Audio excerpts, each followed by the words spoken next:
एक लड़का बड़ा ही शरारती था। वह अपनी मस्ती और मजे के लिए कभी अपने साथ के स्कूल के विद्यार्थियों को तंग करता था, तो कभी वह गली मोहल्ले के लोगों को भी परेशान करता था। दूसरों को तंग करके उसे बड़ा मजा आता था। उसकी शिकायत करने लोग उसके घर आते थे। माता पिता भी लड़के की इस आदत से परेशान थे। वे हमेशा उसे समझाते, लेकिन लड़का कुछ समझने को तैयार न था।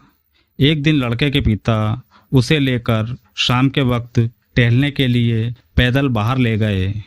वे सड़क के किनारे टहल रहे थे, तभी लड़के की नज़र सड़क के किनारे पड़े हुए पुराने जूतों पर पड़ी। वहां से थोड़ी दूर पर एक मजदूर काम करता हुआ दिखाई दिया। लड़के ने अंदाजा लगा लिया था कि वह जूता उसी मजदूर का होगा। लड़के को शरारत सूझी। उसने पिता से कहा, पापा, क्यों ना हम मजदूर के जूते छिपा दे और खुद भी छिप कर देखें। जब मजदूर यहाँ आएगा और अपने जूते ढूंढेगा और जब उसे नहीं मिलेंगे तो वह परेशान होगा।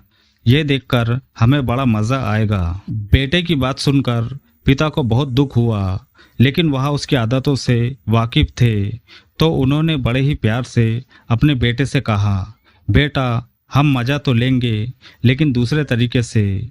हम मजदूर के जूते छिपाने की जगह कुछ सिक्के उसके जूतों में रख देते हैं और फिर छिपकर देखेंगे कि वह क्या करता है। लड़के को भी पिता की यह बात पसंद आ गई। उन्होंने अपनी जेब से कुछ रुपए और सिक्के निकालकर उस मजदूर के जूतों में रख दिए और एक पेड़ के पीछे छुपकर उसके आने का इंतजार करने लगे। जब मजदूर काम करके आया और उन जूतों को पहनने लगा तो देखा जूते में कोई ठोस चीज छुपी हुई थी। उसने जूते में देखा तो आश्चर्य का ठिकाना नहीं रहा। जूतों में पैसे देखकर हैरानी के साथ साथ खुशी भी हुई। फिर उसने दूसरे जूते में पैर डाला तो देखा उसमें भी कुछ था। जब उसने उस जूते को चेक किया तो उसमें भी पैसे निकले।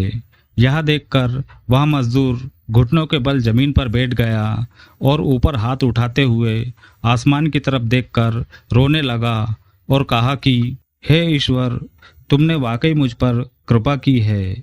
तुम्हें पता था कि मुझे पैसों की कितनी ज़रूरत थी। आज तुमने मेरी सुन ली, इसका बहुत बहुत धन्यवाद। उसकी आंखों में खुशी और कृतज्ञता के आंसू थे। मजदूर को देखकर लड़के के पिता ने बेटे से पूछा, क्यों बेटा, कुछ मज़ा आया? बेटे की भी आंखों में आंसू थे। वह भरे गले से अपने पिता के सीने से लग गया और कहा, पापा, मुझे पता नहीं क्यों पर आज बहुत ज़्यादा खुशी हो रही है। इतनी खुशी कभी किसी को परेशान करके भी नहीं हुई थी। तब पिता ने कहा, बेटा, मैं तुम्हें यही समझाना चाहता था। किसी को परेशान करके तुम थोड़ी देर का मज़ा तो ले सकते हो, लेकिन किसी की मदद करके उसे खुशी देकर जो आनंद मिलता है वह तुम्हें जीवन के हर क्षण में याद रहेगा। असली आनंद किसी को परेशान करने में नहीं, बल्कि दूसरों को खुशी देने में है।